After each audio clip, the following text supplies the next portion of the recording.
माहौल जैसा भी हो, आपको अपने ऊपर आपका बिलीफ होना चाहिए कि मैं जो भी काम कर रही हूँ मैं बिल्कुल सही काम कर रही हूँ।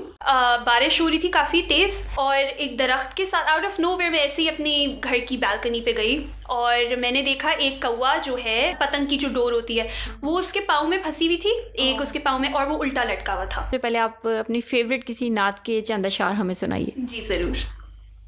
जहाँ रहमतों का नुज़ूल है, जैसे कि मैं जानवरों की मदद करती हूँ उस तरह मैं इंसानों की भी मदद करती हूँ। ओके, तो आप माशाल्लाह गाने भी बड़े अच्छे गाती हैं, ज़रा हमें अच्छे कोई अपने फेवरेट सॉन्ग्स के कुछ लाइंस सुना दें। सुनी नहीं ज़माने ने तेरी मेरी कहानियाँ, मुझे इस आदमी की जो कि मेरे लिए सर बन चुका है, मुझे इसकी ज़रूरत नहीं है। अस्सलाम वालेकुम नाजरीन, आप देख रहे हैं पॉडकास्ट विद सलमा। ये पॉडकास्ट नेशनल इंक्यूबेशन सेंटर और प्रिमटेक मीडिया के इश्तराक से पेश किया जा रहा है। इस पॉडकास्ट की 5वीं एपिसोड में आज हमारे साथ बहुत ही ज़बरदस्त, बहुत ही प्यारी सी, क्यूट सी और कितनी तारीफ़ें करके आपको मैं बताऊँ, एक कितनी ज़बरदस्त पर्सनैलिटी हमारे साथ मौजूद हैं, जिनको इंट्रोड्यूस करवाने के लिए मेरा दिल बहुत ही ज़्यादा, वो अंदर से कहते हैं ना, लड्डू फूट रहे हैं। हमारे साथ मौजूद हैं बहुत ही प्यारी सी फ़ातिमा नसीर। आप मैनेजमेंट ट्रेनिंग ऑफिसर हैं नेशनल इंक्यूबेशन सेंटर में। आप सिंगिंग भी करती हैं, नात भी पढ़ती हैं, बहुत कुछ करती हैं और इतना कुछ करती हैं कि हम आपको इनसे डायरेक्टली मिलवा देते हैं ताकि आप जानें कि ये क्या क्या करती हैं और हम हैरान हैं कि ये कैसे करती हैं। अस्सलाम वालेकुम फ़ातिमा। वालेकुम अस्सलाम Salma. Thank you so much Fatima, आपने हमें अपना कीमती टाइम दिया और आज आप हमारे साथ यहाँ पे मौजूद हैं। Thank you so much for having me Salma, I am very excited to be here.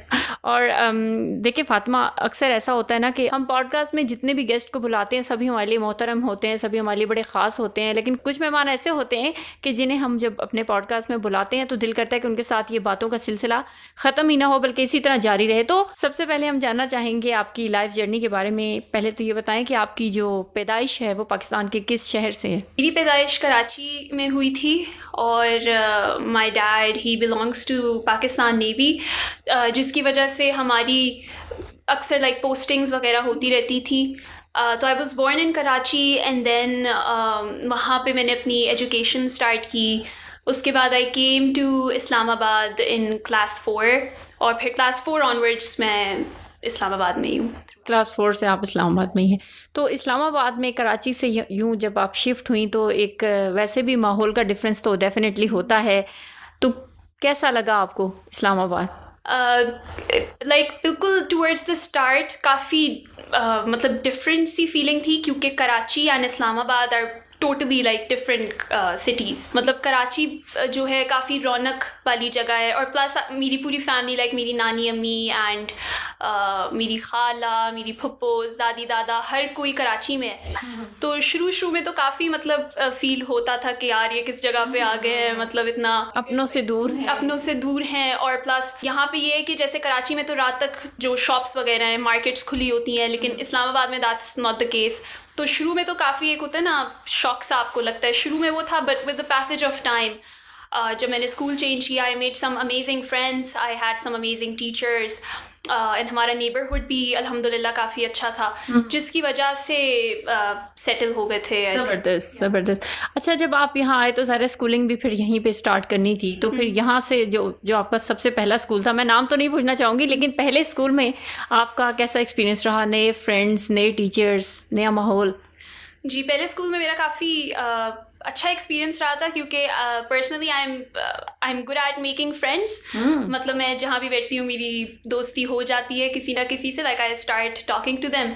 तो दोस्तें मेरी बन गई थी और मतलब इतनी अच्छी बनी थी कि माशाल्लाह से वो अभी तक वो दोस्ती मेरी चल रही है। तो या it was a really nice experience. और ये बड़ा अच्छा भी होता है, अगर आप जितने ज़्यादा सोशल होते हो ना, आपके अपने लिए बड़ी आसानी होती है, और जितने आप इंट्रोवर्ट होते हो, लोगों से आप बात नहीं करना चाह रहे होते हो, तो फिर आप ज़्यादातर तन्हाई का शिकार होते हो और अपने तक महदूद रहते हो। तो खैर ये बड़ी ज़बरदस्त चीज़ है और ये अच्छी हैबिट है। तो आपने जो फ्रेंड्स वगैरह बना ली, आपने कहा अभी तक वो आपकी फ्रेंड्स हैं, और तालीम का जो सिलसिला है वो जारी रहा, फिर आपने अपनी तालीम कहाँ तक कंप्लीट की? तो बेसिकली अभी I have completed my bachelors from NUST तो अभी मेरे पास लाइक बैचलर्स करने के बाद ही मैंने फ़ौरन से जॉब स्टार्ट कर दी and currently I am working at the NIC और मैंने डायरेक्ट ये लाइक बैचलर्स के फ़ौरन बाद ही मैंने ये जॉब स्टार्ट कर दी। ओके, ज़बरदस्त। तो कैसा लगा आपको? एक तरफ तो स्टूडेंट लाइफ जहाँ पे बेफिक्री की सी ज़िंदगी होती है, बस सुबह उठना है, स्कूल जाना है, पढ़ना है, कॉलेज जाना है, पढ़ना है और वापस आ जाना है, तो कोई जिम्मेदारी नहीं होती। लेकिन जॉब में तो आपको कुछ रिस्पॉन्सिबिलिटीज़ मिलती हैं और आपने उनको फुलफिल करना होता है, टारगेट्स होते हैं जो अचीव करने होते हैं। तो अब उस ज़िंदगी से इस ज़िंदगी में जो डिफरेंस आया है, कैसा लग रहा है?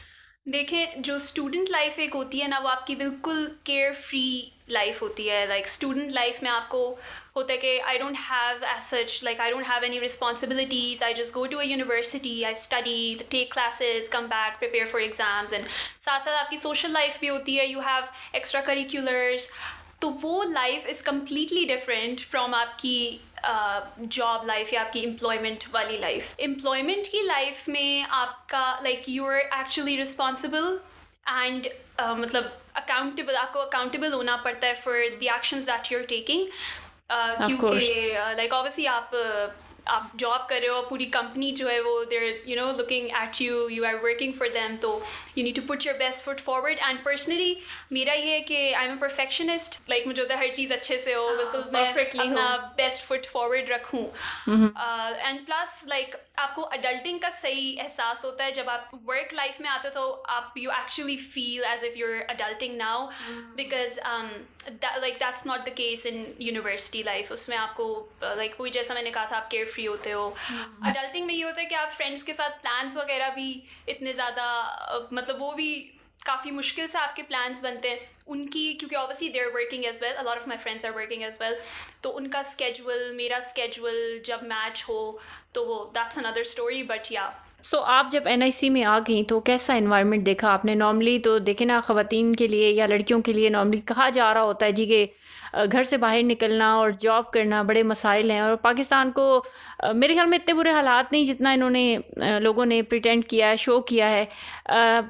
मुश्किलात होती हैं कुछ लड़कियों को, कुछ को नहीं भी होती, बहुत ज़्यादा बढ़ा चढ़ा के बयान किया जाता है। तो कैसा लगा आपको NIC का एनवायरनमेंट एज ए वुमेन या एज ए गर्ल कहना चाहिए, कि क्या वाकई ऐसा इनेबलिंग इन्वायरमेंट आपको भी फील हुआ कि जो ख़वातीन बड़े इजीली काम कर रही हैं? मैंने देखा है, मेरी अपनी ऑब्जर्वेशन है, लेकिन मैं आपसे जानना चाहूँगी। जी सलमा, मैं ये कहना चाहूँगी कि NIC लाइक अल्हम्दुलिल्लाह मेरा I think the best decision so far रहा है, क्योंकि NIC में मैं जितनी like I grew up as a person, जितनी ग्रोथ मेरी अभी पिछले 2 महीनों में हुई है NIC आके, वो आई थिंक यूनिवर्सिटी स्कूल में इतनी ग्रोथ नहीं हुई थी। जितनी ड्रास्टिकली मेरी ग्रोथ NIC में आके हुई है।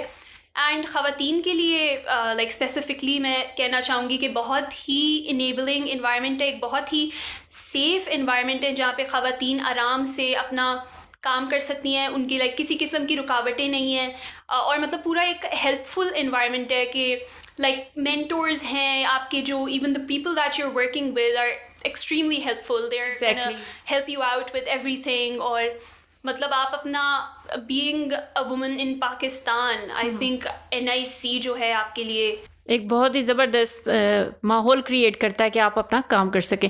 मैंने ख़ुद भी पर्सनली ये चीज़ यहाँ पे ऑब्ज़र्व की है कि जितना भी जैसा कि आपने कहा कि यहाँ का जो स्टाफ है बड़ा सपोर्टिव है, ख़ासतौर पे ख़वातीन के हवाले से, और उनको मैक्सिमम फैसिलिटीज़ दी जा रही होती हैं। जैसे कि अगर कोई वर्किंग लेडीज़ हैं, उनके साथ उनके बच्चे हैं, तो डे केयर की फ़ैसिलिटी, वैसे तो हर इदारे में ये सहूलत मैसर करने का कहा गया है, लेकिन हर कोई करता भी नहीं है। और फिर मैंने यहाँ देखा कि बहुत रिलैक्स आवर्स दिए जाते हैं, रिलैक्स काम करवाया जाता है उनसे, कि जिस तरह उन्होंने जब अपनी जो रोल्स एंड रिस्पॉन्सिबिलिटीज़ हैं उनको पूरा करने के लिए, अब जैसे हमारे यहाँ पे एक फ़ीमेल हैं, वो काम कर रही हैं, उनकी बच्ची अगर उनके पास आना चाह रही है तो वो कोई ज़बरदस्ती नहीं है कि नहीं बच्चे को डे केयर से बाहर नहीं निकालना। सो ये बड़ा एक कंफर्टेबल एक सिचुएशन हो जाती है माँ के लिए कि अपना बच्चा भी इजीली वो मैनेज करिए, साथ साथ काम करिए। और यही नहीं, मैं इस चीज़ का क्रेडिट देना चाहूँगी परवेज़ अब्बासी साहब को, जो यहाँ के डायरेक्टर हैं, तो उन्होंने भी मतलब बहुत ही आसानियाँ पैदा की हुई हैं ख़वातीन के लिए भी, और ये बड़ा अल्लाह का करम होता है कि आप आसानियाँ बांटने वाले बनो। सो NIC के पास एक ब्लेसिंग से कम नहीं है परवेज़ अब्बासी साहब का होना। सो अच्छा, मैं आपसे ये जानना चाहूँगी कि जिस तरह के हम विमेन एम्पावरमेंट पे बात करते हैं, जैसे कि आपने देखा यहाँ तो बहुत ज़बरदस्त माहौल है, ये तो एक आइडियल माहौल है कि कोई विश करे और आ जाए तो उसके लिए गुड लक है। अक्सर ख़वातीन को उनके दफातर में मुश्किलात का सामना होता है, वो डिफरेंट टाइप की मुश्किलात हो सकती हैं। तो ऐसी सिचुएशन में उन लड़कियों को या उन ख़वातीन को आप क्या टिप देना चाहेंगे, एक क्विक टिप कि जिसमें वो जैसा भी माहौल है उसमें एक सेफ तरीके से सरवाइव कर जाएं अगर उन्होंने जॉब करनी ही है? जी देखिए, माहौल जैसा भी हो, आपको अपने ऊपर आपका बिलीफ होना चाहिए कि मैं जो भी काम कर रही हूँ मैं बिल्कुल सही काम कर रही हूँ, ठीक है। लाइक लोग कुछ होते हैं जो कि मतलब आपको हो सकता है मुश्किलात क्रिएट करते हैं, they can bring you down, but उससे आपको डीमोटिवेट नहीं होना चाहिए। You should find your people जिनको आप ट्रस्ट कर सकते हैं। और NIC तो ऐसी जगह है जहाँ पे आपको हर दूसरा बंदा ऐसा मिलेगा जिसको आप ट्रस्ट कर सकते हैं। एंड देयर लाइक NIC का एनवायरनमेंट ऐसा है कि वो आपकी मतलब जितनी सलाहियत होती है आपकी मैक्सिमम सलाहियत वो सामने लेके आते हैं। बिल्कुल। तो इन माई ओपिनियन जो ख़वातीन हैं उनको ख़ुद से like they should be strong and they should believe in what they are doing. और लाइक डिफरेंट ऑर्गेनाइजेशंस में जैसे हम देखते हैं कि मेल टू फीमेल रेशो जो होता है उसमें मेल ज़्यादा पाए जाते हैं, फीमेल्स कम होते हैं। अब उसके डिफरेंट वजूहात हो सकती हैं, उनके डोमेस्टिक उनकी रिस्पॉन्सिबिलिटीज़ होती हैं कुछ, जिस लाइक मेजॉरिटी जिसकी वजह से काम नहीं कर पाती। तो सबसे पहले तो अल्लाह से दुआ करनी चाहिए कि आपके लाइक सपोर्टिव आपकी फैमिली हो, they should support you in whatever you are doing. Yeah that's great. अच्छा मुझे ये बताइए कि आप तो माशाल्लाह सिंगिंग भी करती हैं, नात भी पढ़ती हैं, बहुत सी हॉबीज़ हैं। जिस तरह कि मैंने आपको प्री इंटरव्यू मैंने आपसे डिस्कशन की तो मुझे काफ़ी चीज़ें आपकी पर्सनैलिटी में माशाल्लाह इंटरेस्टिंग लगी हैं। इस एक पॉडकास्ट में तो शायद वो कवर ना हो पाए जितना कुछ आप कर लेती हैं। मैंने इंट्रो में भी बताया इतना कुछ करती हैं और कैसे करती हैं ये भी पता नहीं चल रहा। तो आप मुझे अपनी हॉबीज़ के बारे में बताएं कि आपको क्या क्या ख़ास हॉबीज़ हैं आपकी? अच्छा, तो in my free time I have a lot of things going on. Throughout my life मैं सिंगिंग नात पढ़ती आ रही हूँ। मतलब मुझे याद है मैंने पहला नात कंपटीशन जीता था जब मैं क्लास प्रेप में थी। And the credit goes to my parents, क्योंकि उन्होंने मेरे इस टैलेंट को आगे बढ़ाने में काफ़ी मेरी मदद की। They found me the right people. Like मेरी एक टीचर होती थी मिस इरम, मुझे उनका नाम आज तक याद है। उन्होंने मुझे मेरी ज़िंदगी की पहली नात सिखाई थी। और क्लास प्रेप से मैं नाते पढ़ती आ रही हूँ। फिर मैं सिंगिंग की तरफ भी, जैसे इवेंट्स वगैरह होते थे स्कूल यूनिवर्सिटी में, हर इवेंट पे मेरी टीचर्स सबसे पहले मेरे पास आती थी कि ओ फातिमा नसीर तो ज़रूर गाएगी, फातिमा नसीर तो ज़रूर नात पढ़ेगी। तो सिंगिंग एक है। उसके बाद फिर मैंने basketball, like throughout my school and university life basketball एक ऐसी चीज़ है जो मेरी कॉन्स्टेंट रही है। I used to be in like हर लाइक स्कूल यूनिवर्सिटी की नस्ट की भी बास्केटबॉल टीम में मैं रह चुकी हूँ। अपार्ट फ्रॉम दैट मैं स्विमिंग भी करती हूँ, हॉर्स राइडिंग भी करती हूँ, प्लांट्स वगैरह में भी काफ़ी मेरा इंटरेस्ट है। अपार्ट फ्रॉम दैट मैं एनिमल राइट्स पे काफ़ी काम करती हूँ। Like I rescue a lot of like जो भी मेरे सामने जानवर मुझे नज़र आएगा जिसको मदद की ज़रूरत है तो मैं कभी भी पीछे नहीं हटूंगी उस चीज़ से, मैं उसकी मदद ज़रूर करूँगी। मतलब और मुझे कभी कभार ऐसा लगता है कि अल्लाह ताला मेरे सामने ही ऐसे जानवर लाते हैं जिनको ज़रूरत, लाइक आउट ऑफ नोवेयर एकदम से एक लंगड़ाती हुई बिल्ली मेरे सामने आ जाएगी। एंड लाइक क्योंकि ऑब्वियसली अल्लाह ताला को पता है कि मैंने उसकी मदद करनी ही करनी है ज़रूर। And I do that. मैं पूरा उसका ट्रीटमेंट कराती हूँ, उसकी मैं पूरी मदद करती हूँ। और फिर जब वो बिल्कुल सेहतयाब हो जाती है I leave it back, like मैं उसको बाहर वाइल्ड में फिर से छोड़ देती हूँ। That's so kind. अच्छा मुझे आप वो भी वाक़या सुनाएंगी, एक हैंगिंग क्रो का वाक़या आप डिस्कस कर रही थी, तो हमारे नाजरीन को वो भी बताएं। जी बिल्कुल। सो आई थिंक 5 years बैक बारिश हो रही थी काफ़ी तेज़ और एक दरख्त के साथ आउट ऑफ नोवेयर मैं ऐसे ही अपनी घर की बालकनी पे गई और मैंने देखा एक कौवा जो है पतंग की जो डोर होती है वो उसके पाँव में फंसी हुई थी, एक उसके पाँव में, और वो उल्टा लटका हुआ था। My God. अब वो दरख्त भी काफ़ी ऊंचा था, मेरे घर से मतलब रीच आप नहीं कर सकते थे। पहले तो मैंने फ़ौरन बाबा को बुलाया। बाबा के पास एक वो है एयर गन है, तो बाबा ने एयर गन से, क्योंकि बाबा नेवी से ताल्लुक़ रखते हैं तो शूटिंग और ये सब तो मेरे बाबा का उल्टे हाथ का काम है। तो मेरे बाबा ने निशाने लिए उसकी पतली सी डोर के कि वो किसी तरह उसको काटें और वो कौवा फ्री हो जाए, बट वो डोर इतनी पतली थी और बारिश के इट डिड नॉट वर्क। उसके बाद मैंने बहुत सोचा मैं क्या करूँ, मतलब you know I can't leave it out there you know for that condition. Yes. तो मैंने फायर ब्रिगेड को कॉल किया क्योंकि मुझे था कि जो फायर ब्रिगेड है उनके पास पूरी वो ladders, they have the whole system जिसके थ्रू लाइक मुझे था किसी तरह उस कौवे तक पहुंच सकें। मैंने फायर ब्रिगेड को कॉल की एंड लकीली उन्होंने they picked up my phone. पहले तो they were like reluctant, they were like आप क्या बात कर रही हैं, बचाने के लिए आपने हमें कॉल कर दी? जी, उन्होंने कहा आपको पता भी है हमारा काम क्या है? मैंने कहा जी मुझे पता है आपका काम क्या है, लेकिन इस वक्त एक कौवे की जान का सवाल है। और मैंने मतलब बीइंग अ टीनेजर उस वक्त मेरे अंदर से वो आवाज़ निकली थी कि बस इनको मुझे बुलाना ही बुलाना है। मैं कहती हूँ नहीं, ये कौवे की जान का सवाल है और मैं बहुत like I would appreciate it अगर आप लोग इधर आ जाएं और इसकी जान बचा लें।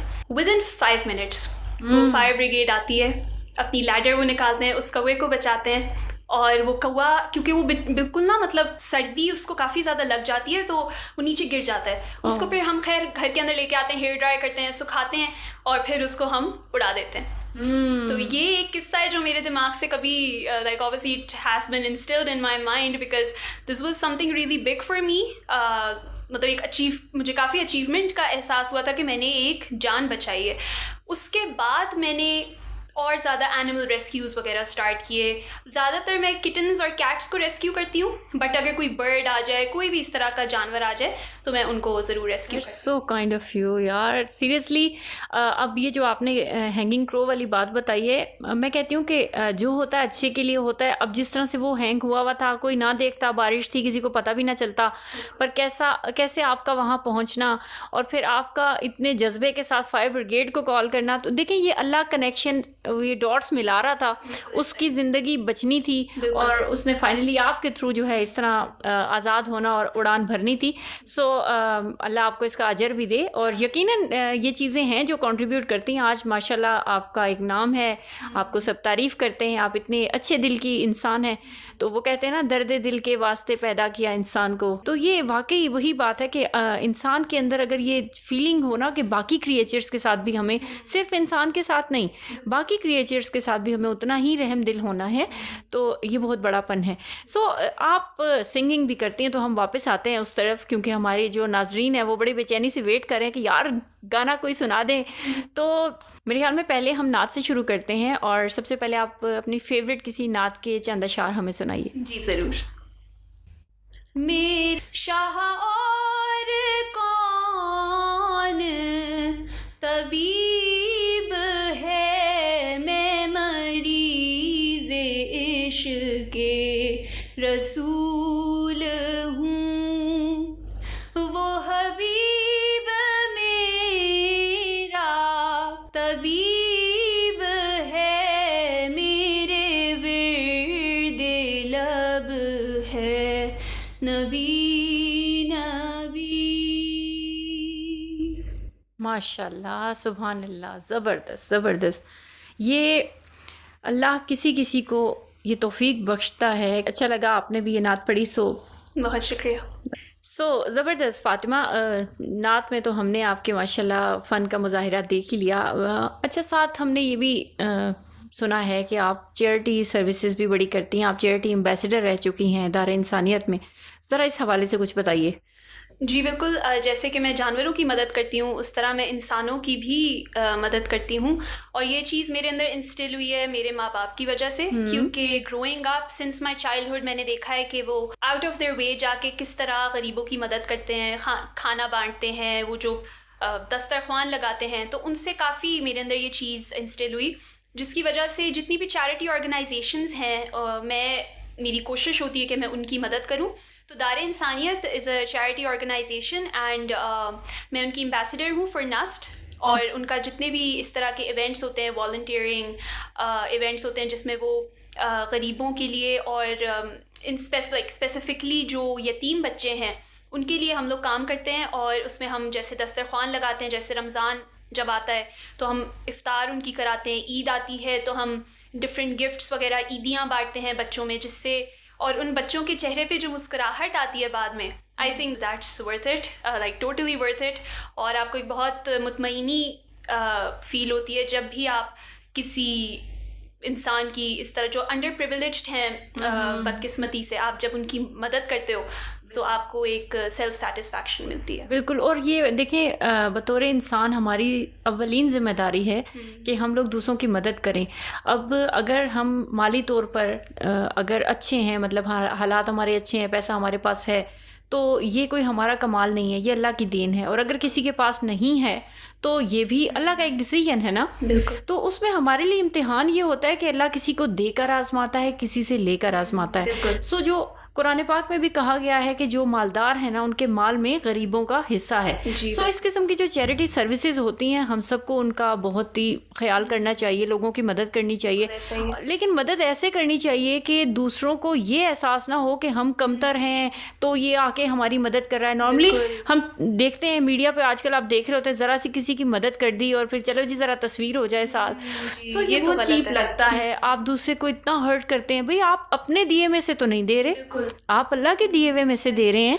मैं इसमें ऐड करना चाहूँगी कि ये आप जो भी काम कर रहे हैं ये आप अल्लाह की रज़ा के लिए कर रहे हैं। ये आपका और आपके अल्लाह के बीच का मामला है, इसमें दुनिया को ये देखने की ज़रूरत नहीं है। तो मैं तो इस चीज़ के सख्त खिलाफ हूँ कि आप पिक्चर्स ले रहे हैं या अगर आप कोई इस तरह का चैरिटी काम करें तो आप उसको जी फॉर पब्लिसिटी या फॉर एनी रीज़न आप अगर उसको लगा रहे हैं सोशल मीडिया पे या कहीं भी, तो I believe like personally I feel के that is totally wrong. Like if you are helping someone out, आप उनके सेख के लिए और अल्लाह की रज़ा के लिए। एक मतलब जब नई नई बारिशें स्टार्ट हुई थी ना, लाइक इसी सीज़न की बात है, this happened like a month back when I first joined the NIC। तो तब हमारी टेरेस पे कोई बिल्ली अपना 1 दिन का बच्चा छोड़ के, मतलब उस बच्चे का अम्बिलिकल कॉर्ड वाज अटैच्ड और वो एक पडल में वो उसको छोड़ के चली गई। I don't know for what reason, और ऊपर बारिश हो रही थी, नीचे पडल था। अब मेरी बहन ने मुझे आवाज़ दी फ़ौरन, मैं फ़ौरन पहुंची हूँ। मैंने सबसे पहले टिश्यूज़ मैंने लिए, मतलब वो मेरा रिफ्लेक्स एक्शन था। मैंने टिश्यूज़ लिए, मैंने पॉलीथीन, मैंने एक वो डब्बा लिया जिसमें खाना वगैरह पैक होता है। I took that, I went to the kitchen, मैंने उसको फ़ौरन उठाया। मैंने सबसे पहले अपने वेट्स को कॉल की कि इस तरह है, क्योंकि मैंने पहली दफ़ा एक दिन के किटन, लाइक 1 दिन के बिल्ली के बच्चे के साथ मैं डील करी थी। तो मैं वेट्स को कॉल करती हूँ, वो मुझे गाइड करते हैं। फिर मैं उसको हेयर ड्राई करती हूँ, सुखाती हूँ। फिर मैंने उसको तकरीबन 1 हफ़्ता ख़ुद से मैंने उसको फीड किया था यूजिंग अ 1 ml की सिरिंज।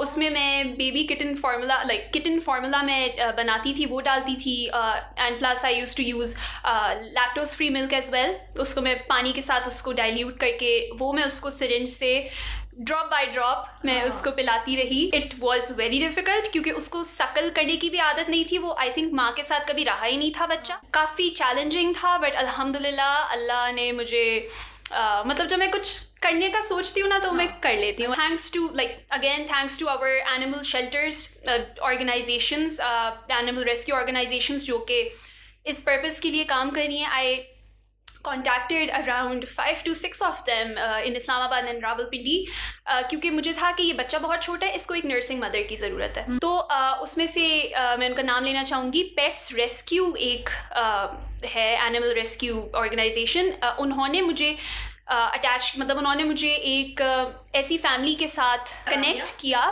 जिनके पास एक नर्सिंग मदर थी। तो उनसे फिर मेरी बातचीत शुरू हो गई और फिर वो बच्चा जो है मैं नर्सिंग मदर के पास ले गई। वो बच्चा फिर एक्सेप्ट हो गया एंड वो अपनी मदर के साथ रहना शुरू हो गया। तो मतलब मकसद ये, मतलब आपको अल्लाह ताला ने अशरफुल मखलूक़ात बनाया है, तो मतलब आप में और एक जानवर में कुछ तो डिफरेंस होना चाहिए ना। वो डिफरेंस यही है कि आप अपने से, मतलब जो लोग या जो जानवर अपनी खुद से मदद नहीं कर सकता, वो एक बेजुबान चीज़ है। तो आप बीइंग अ ह्यूमन बीइंग, अगर आप उसकी मदद नहीं करोगे तो कौन करेगा। सो हम आगे चलते हैं। फातिमा को किस चीज़ पे बहुत ज़्यादा गुस्सा आता है? कौन सी ऐसी बात है या सिचुएशन है जो फातिमा ज़ीरो टॉलरेंस मेरी नंबर 1 पे आती है कि जो ख़वातीन के साथ नाजायज़ अगर कोई सलूक हो, और हमारी इस सोसाइटी में ये चीज़ बहुत कॉमन है। तो मुझे सबसे ज़्यादा गुस्सा इस बात पे आता है।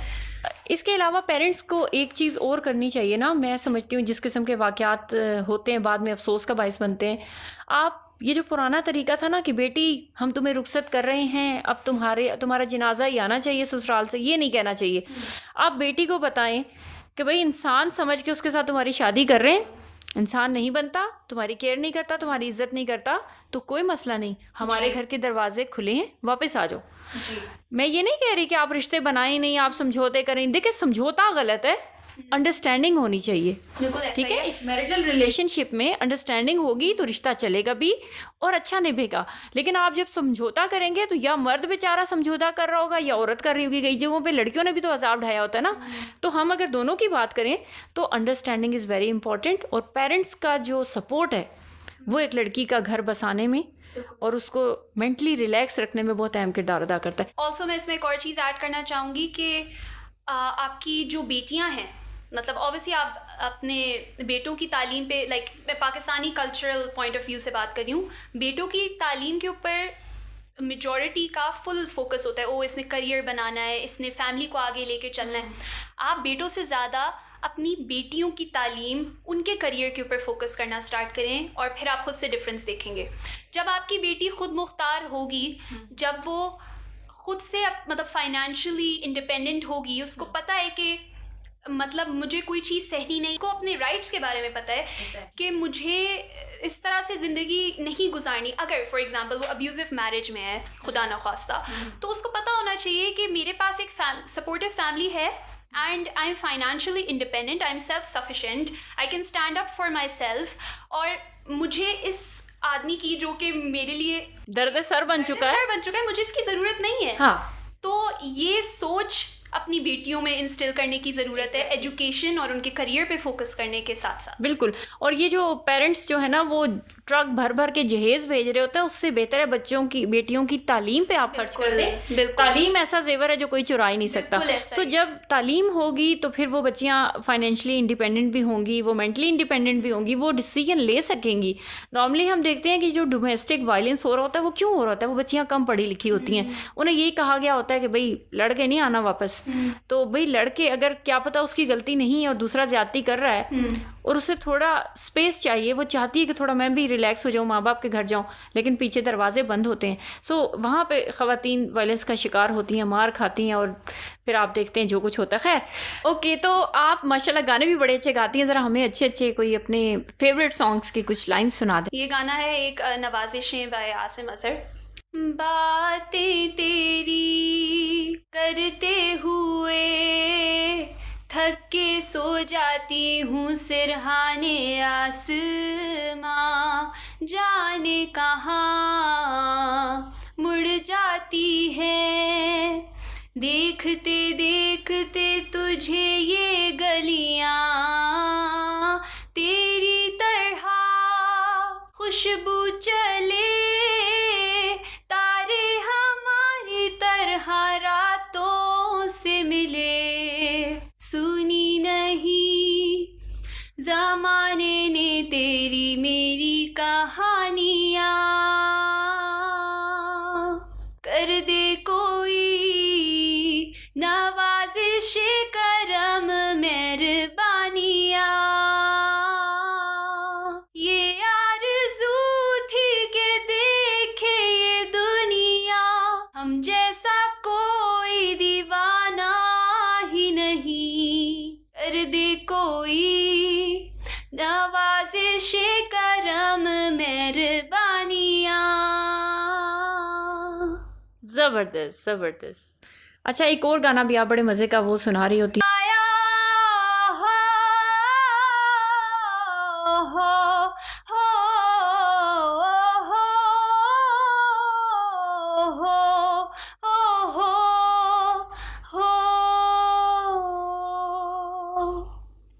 ज़बरदस्त ज़बरदस्त ज़बरदस्त, मेस्मराइजिंग वॉइस, वाओ। मैं एक ऐसे पीक पे चली गई थी इस गाने को सुनते सुनते, मुझे मेरे माइंड में एक सॉन्ग की एक पूरी स्टोरी चल रही है। फातिमा, आज आपके साथ इस गुफ्तगू में, इस पॉडकास्ट में बहुत मज़ा आया और बहुत ऐसा दिल कर रहा है कि अभी भी ये ख़त्म नहीं होनी चाहिए, चूँकि हमारे पास टाइम लिमिटेशन है। सो हम चाहेंगे कि आप अपना एक प्यारा सा मैसेज देखने वालों के लिए दे दीजिए। क्या कहना चाहेंगी? तो मेरा मैसेज है हमारी यूथ के लिए कि आप अगर दुनिया और आखिरत में कामयाब होना चाहते हैं तो आप अपने वालिदैन की आप पूरे दिल से इज़्ज़त करें, आप अपने वालिदैन की फरमाबरदारी करें, अपने वालिदैन के साथ अच्छा सलूक करें, क्योंकि जब आप एक छोटे से बच्चे थे आप उनके ऊपर फुली डिपेंडेंट थे और आपके वालिदैन ने, आप आज जहाँ भी हैं वो आप अपने वालिदैन की वजह से हैं। तो मैं ये कहना चाहूँगी कि अपने वालिदैन जो हैं उनकी आपने हर हाल में इज़्ज़त करनी है। और इसी के साथ मैं अपने पेरेंट्स को भी बहुत थैंक यू कहना चाहूँगी, क्योंकि मैं आज जहाँ भी हूँ, जो भी हूँ, जिस मकाम पे भी हूँ, वो सब सारा का सारा क्रेडिट मेरे पेरेंट्स को जाता है। उन्होंने थ्रू आउट माई लाइफ मुझे हर चीज़ में सपोर्ट किया है। हर जो भी मैं करना चाहती थी उन्होंने आगे से आगे बढ़ के मेरे लिए आसानियाँ पैदा की, ऐसी इन्वायरमेंट क्रिएट की कि मैं वो कर सकी जो मैं करना चाहती थी, इनेबलिंग इन्वायरमेंट। तो इसी के साथ मैं अपने वालिदैन को बहुत थैंक यू कहना चाहूँगी। थैंक यू सो मच, आपने इतना प्यारा मैसेज दिया। और जी नाज़रीन, बिल्कुल हमें अपने वालिदैन की बहुत कदर करनी चाहिए, उनकी खिदमत करनी चाहिए। और अगर हम दुनिया और आखिरत में फलाह चाहते हैं तो वालिदैन की खिदमत ही वो वाहिद एक टिप है, क्विक टिप है कि जिससे आप दुनिया और आखिरत की फलाह हासिल कर सकते हैं। ये उनसे पूछिए जिनके वालिदैन नहीं है। मैं ख़ुद उनमें से एक हूँ कि मेरे वालिदैन अब इस दुनिया पे नहीं है, बट मैं उन्हें बहुत मिस करती हूँ। कभी भी अपनी ज़िंदगी में कोई ऐसी हरकत ना करें कि जिसमें आपको रिग्रेट फील हो पेरेंट्स से रिलेटेड, कि भाई मैं काश ये ना होता। तो हमेशा अपने पेरेंट्स को, जो जिनके पेरेंट्स हयात हैं, उनकी बहुत ज़्यादा खिदमत करें, बहुत प्यार करें। और बल्कि आज ऐसे करें कि ये पॉडकास्ट एंड होने वाली है, इसके एंड होते ही आप अपने अपने पेरेंट्स के पास जाइए, उन्हें एक टाइट सा हक दीजिए और उन्हें थैंक यू बोलिए। उन्हें बोलिए कि मामा बाबा, आज मैं जो भी हूँ आपकी वजह से हूँ और मैं इस चीज़ पे आपका बहुत शुक्रिया अदा करता हूँ या करती हूँ। इसके अलावा प्रिमटेक मीडिया को सब्सक्राइब करना मत भूलिएगा, क्योंकि इस किस्म की बेहतरीन पॉडकास्ट हम आपके लिए लाते रहेंगे। मुझे दीजिए इजाज़त, मिलते हैं किसी नेक्स्ट पॉडकास्ट में नए मेहमान के साथ। अल्लाह हाफिज़।